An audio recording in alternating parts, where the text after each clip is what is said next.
I've come to one of the most famous, the most recognisable historical sites on planet Earth.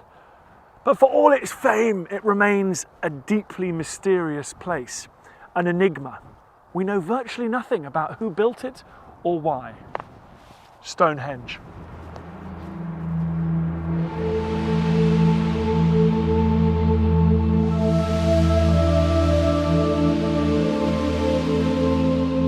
No matter how many times I come to Stonehenge, it never loses its sense of magic. Its position in the middle of this wide open plain and raised up, looking at this wonderful view all around.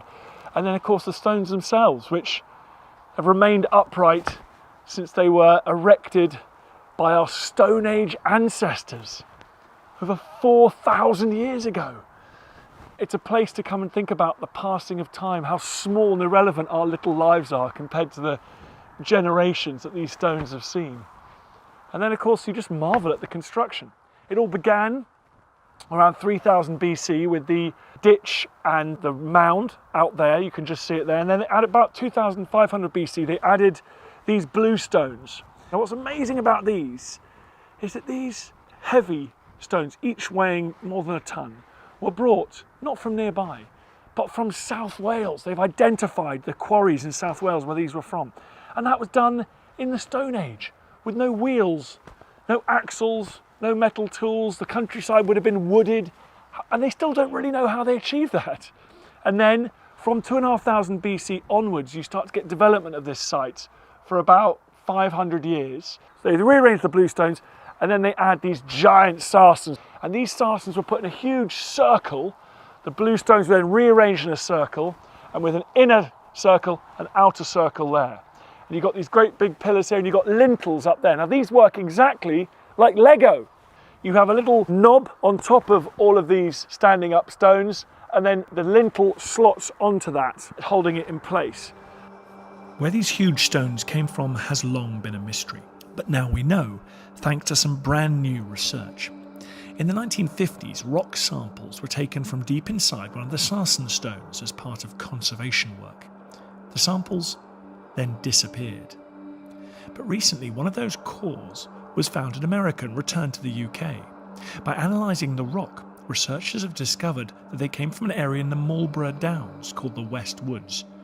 The site is 25 kilometres north of Stonehenge, but how the builders transported these huge stones remains a mystery.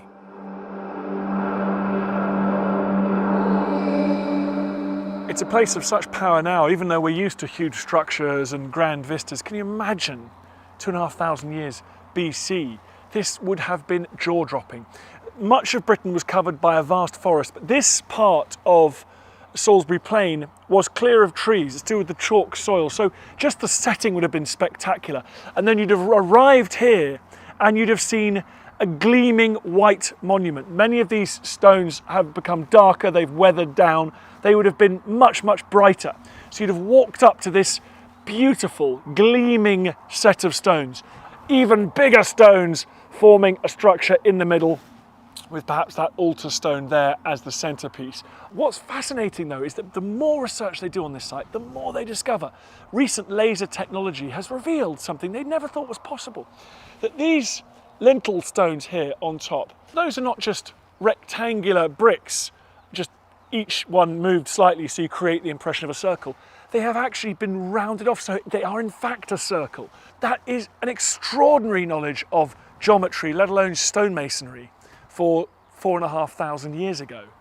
And so in fact there's a very, very slight curve on all of these lintels. And they're doing that, they're shaping that with nothing other than smaller stone hammers with which they're smashing them into shape. So this is the Stone Age. There's no bronze, there's no metal working, there's no iron certainly. They're using stone tools and antlers. And if you check this out,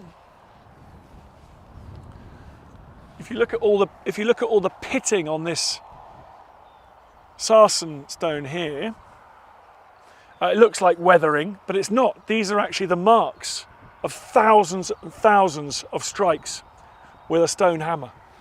And that all of these were individually shaped, rounded off, completed by thousands of hours of craftsmen hitting it with little stones.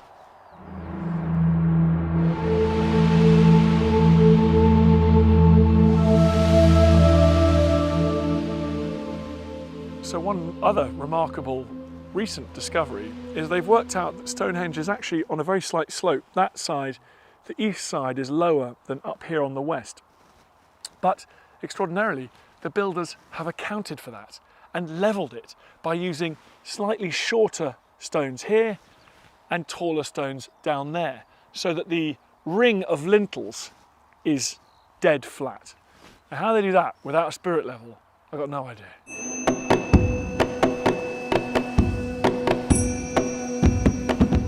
We know frustratingly little about the people that built Stonehenge. We don't know how they were organised as a society, whether it was one tribe or a group that perhaps covered the whole of Britain. There are some clues. These bluestones come from South Wales. That implies that there was a mode of exchange between the people that lived there and the people of South Wales. We also know that in a nearby camp that seems to have been built for the people that constructed this site, there were animals, remains, feasting had taken place there. And those animals were brought from as far away as the north of Scotland. And so it's been suggested that Stonehenge was not just the product of the people that lived around here, but perhaps some kind of effort that stretched for hundreds of miles across Britain, from southern England to northern Scotland and the west of Wales. And that suggests a political sophistication, an organisation way in advance of anything we'd ever imagined Stone Age peoples being capable of.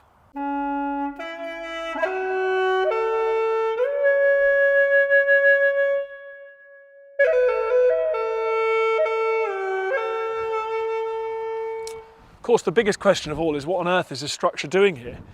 And you cannot come here without being made very aware of its positioning in relation to the sun. There are angles everywhere, and we know that it is aligned to the solar calendar. At the summer solstice, the longest day of the year, the sun will rise just over that heel stone right over there. And then in the winter solstice, the shortest day of the year, at sunset, the sun would have set right between the two uprights of this trilithon here. One of them has now fallen on the ground. That's the lintel, and that one, though, is still upstanding. That's the tallest stone on this site. Look how high it is, and it goes down 2.5 meters underground as well.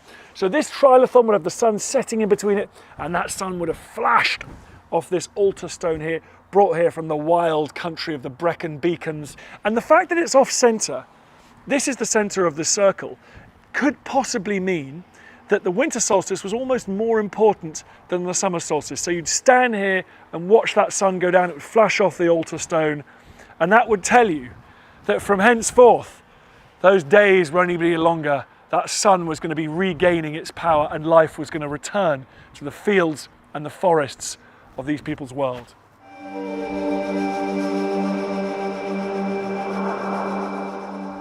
Modern laser scans have shown us that Stonehenge continued to be important for generations of people long after the original builders had died. This is graffiti or carving of a knife, and we know it's from the Bronze Age, around 1800 BC, so centuries after these stones were erected here.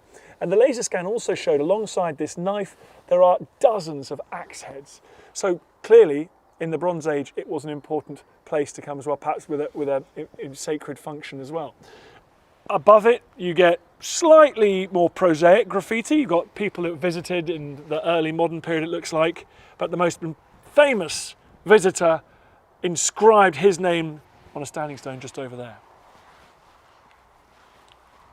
We think this is Christopher Wren. You've got the cross there, so Christopher, the cross, the Christian cross, and then Wren, W-R-E-N, one of the most famous architects in the history of the world, who built St. Paul's Cathedral, Royal Hospital, Chelsea, the Greenwich Naval Hospital, all of the magnificent buildings of late 17th century England. And he came here, he was a local boy, and he must have been inspired. And people say the shape of Stonehenge, the proportions of Stonehenge are visible in his plans for his magnificent domed cathedral St Paul's in London.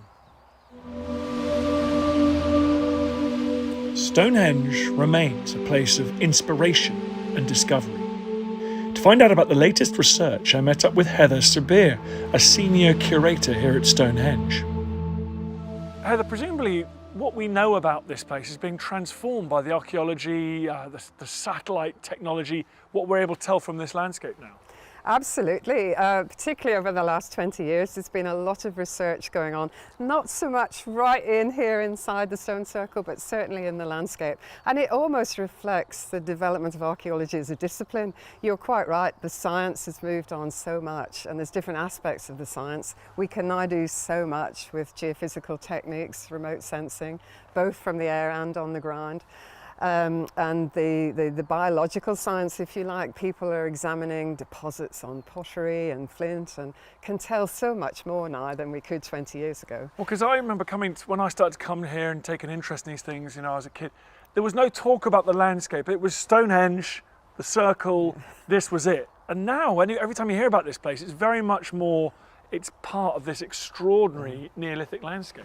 Absolutely, and that's the one message we hope we get through to everyone through our interpretation and the new Visitor Centre exhibition and everything, that this amazing monument does not stand on its own. It is part of a very complex landscape. It's the biggest stone circle that's known. This one is unique because it's architectural. If we just look up, you can see we've got a classic trilithon here behind us, the two uprights with the lintel, and of course trilithon is just the Greek 3 stones. But it's the technology they've used is really quite amazing because this is very dense sandstone. So it really is quite amazing. But one of the most significant things for the research that went into the Visitor Centre was we managed to do a laser scan of every stone, and that gave us a huge amount of information on different levels. First of all, it recorded every stone in great detail and prehistoric features as well as more modern features.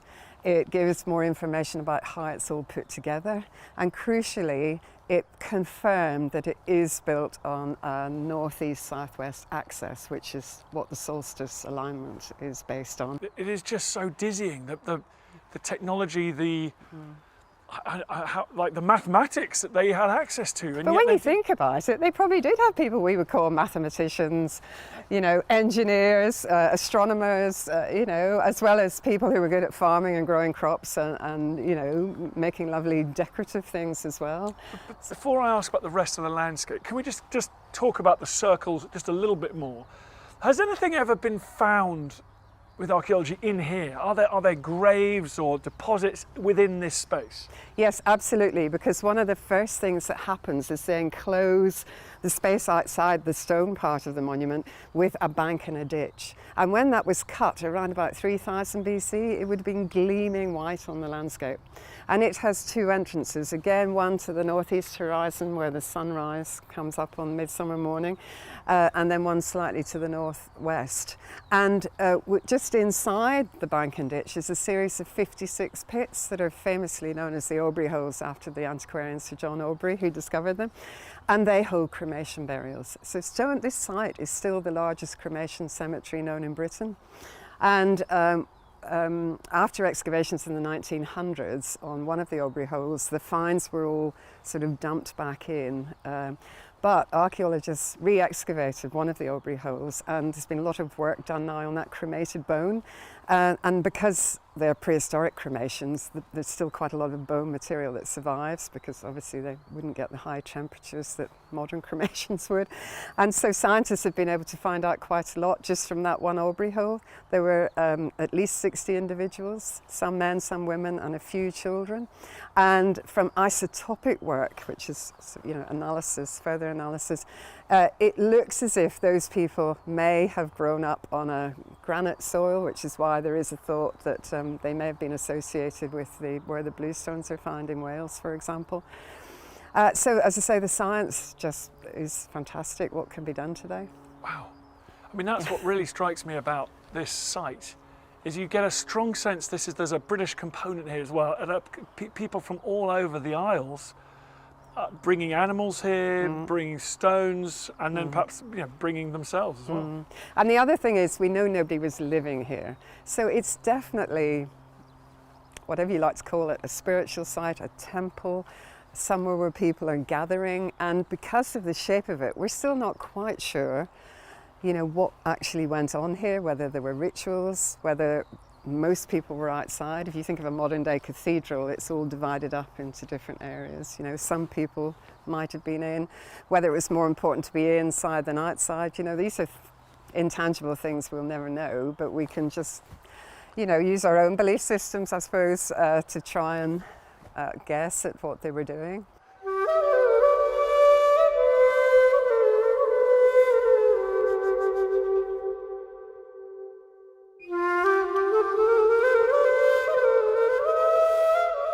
Clearly, I mean, there's so many humps and bumps.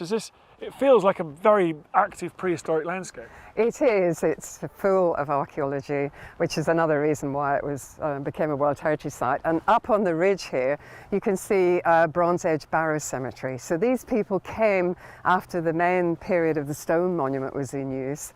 And people are buried in those, we think, elite of some sort. So those are Bronze Age, they're centuries after Stonehenge. Absolutely, and their technology, they had the use of metal. Quite often you hear about magic metal because, of course, they could do so many more things with metal than they could with stone.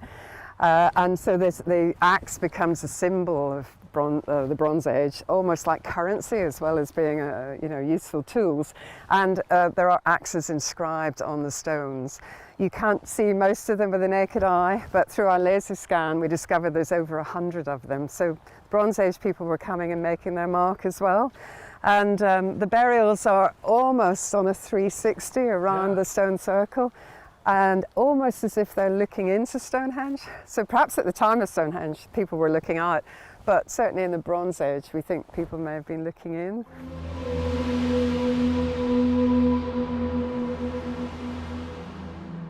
No, it's not the fashion these days, but I would love to see this big sarsen put back down that lintel so that we could get that winter solstice sunset. Lots of us would, but if you really look at it, Dan, you can see that it's a very peculiar stone. It's obviously broken, and it had this sort of lip at the bottom, and we wonder whether it actually ever stood properly. It probably fell in antiquity, and it's so chunky compared to this beautiful one. I know, it doesn't look the same. No, does it? it doesn't. And the lintel is on the ground next to you there, and you can see how chunky it is as well. It's almost as if it was never finished. Never finished? Yes. Is that a new theory? So Stonehenge was never finished? Well, the jury is still out, to be honest, as to whether the outer circle was ever complete. There's a wonderful Inigo Jones drawing, you know, that shows it very geometrical and completed. But in fact, at this bit behind us, which is sort of the back towards the southwest, you can see that some of the outer stones are not really as tall as the rest of the uprights. So it's quite interesting as to whether, I think some prehistorians think, of course it must have been finished, a bit like the pyramids. And then other people think, well, maybe just the coming together and the erecting of these stones, was so difficult that they did it in generations. Perhaps, they had a bad harvest or something and they ran out of steam. We really won't know. But a few years ago, after a very dry summer, some parch marks showed up. So those are marks where you can see there's been something. And it looked as if the stone outer circle did carry on. But this particular stone behind us, you can see, is not as tall as the other ones. So it's still quite problematic to try and work out whether the outer circle was actually complete. I don't know how you guys do it. There's so many so many unknowns. Yeah, I know. But in a way, that's why prehistory is so important, because there's nothing written down. We do have to use the evidence to try and work out what these people were doing and thinking. And I'm just looking at the graffiti behind you there. You've got to remember that history had a relationship with Stonehenge. It was always an ancient monument to our ancestors. Yeah. Do we know what the Romans and then the Saxons and then subsequent peoples made of it? Well, I must admit, I think one of the amazing things is that so much of it survives, but I think it's partly because it would have been quite tricky to remove it. Bits have been taken away, we're pretty sure, and bits have been knocked off. But the Romans definitely were in this landscape. There's a big monument called Vespasian's Camp just over to the southeast. And there has been Roman pottery found within the circle, so they probably came and wondered themselves what was going on, but they respected it. They didn't try and take it apart or anything. And then later in medieval times, we know that sort of tracks, roadways went past, and it turns up in documents quite early on, around about the 1000s with Geoffrey of Monmouth. And then you get all the lovely stories about Merlin coming over and putting the lintels on the top and things like that. So there's a whole mythology around Stonehenge as well. And then, yes, this graffiti behind me might be related to the very first image we have of Stonehenge in the 1600s, and Lucas de Frere. He was from what is now, I think it's the Netherlands rather than Belgium, who came and made a drawing of Stonehenge. And we've got some wonderful antiquarian images of the stones. And not only are they wonderful, I mean, you know, paintings by Constable and Turner and what have you, but they give you quite a lot of information because they're like a little time capsule with artistic license, of course, and in the likes of Constable and Turner. But a lot of the etchings that were done are very, very useful over the years. So yes, it has a sort of modern history as well as a prehistory. And every time I come here every couple of years to talk to you guys because there's always new evidence. There's always, you are always discovering new stuff. And just recently there was that big story as well. Yeah. Yes, you probably heard that they've found an incredible landscape feature, again, just up to the northwest. And the henge site that's known as Darrington Walls is massive. It's much bigger here than Stonehenge, but they found something even bigger again. So, and that is all through geophysical techniques, because again, the science is, there's so many different techniques you can use today. And they've been able to plot a series of huge pits that takes in the monument of Darrington Walls, but also Woodhenge, that's another one that English Heritage looks after, which is a smaller version of Stonehenge. And it is thought to have had some stone components, but we think that this circular arrangement of what is now pits held upright timbers. So it would have been a timber monument, a bit like Stonehenge, and it wouldn't have been solid, but with the different arrangement of timbers, again, it probably would have looked as if it was like a wall of timber, even though there would have been gaps between them. The reason that people are so excited about it is because it also demonstrates the ability, the mathematical abilities, astronomical abilities of our prehistoric ancestors. Yeah, yeah. It's so huge. I think I'm right in saying, I'm just assimilating the paper myself from last week.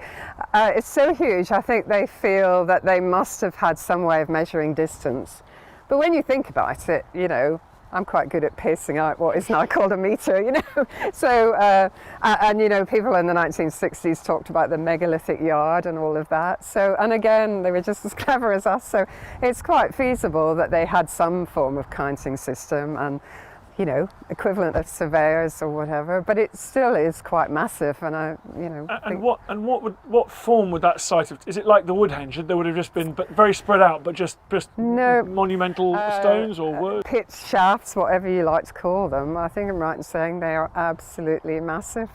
So I think the people who've put the paper together, the archaeologists who've got the data, are still trying to assimilate it all themselves and decide what it means on the landscape. So just huge holes in the ground. Yeah.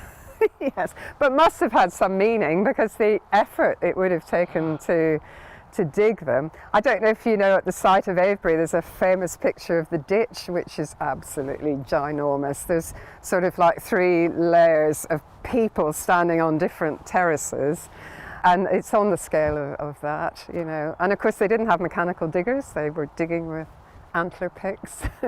But they must have had a reason why they wanted to do it. And what other secrets is this landscape going to give up over the next few years? Well, I think that's the amazing thing about archaeology. It never stops, you know, just when you think you've got the measure of it all, something else turns up.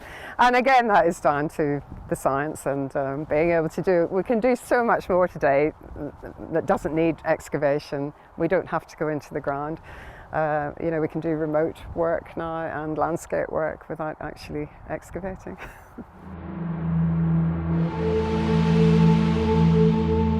What's so fascinating is that this site, which is so old, so familiar, is actually producing such extraordinary cutting-edge data and new information.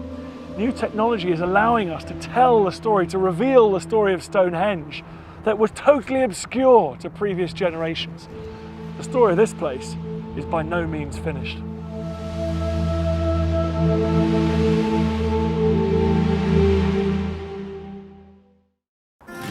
Welcome to the History Hit YouTube channel. Hope you enjoyed that video. And if you'd like to see more videos where we attempt to try and bring history to life, please don't forget to subscribe and hit that notification bell. Cheers guys, see you soon.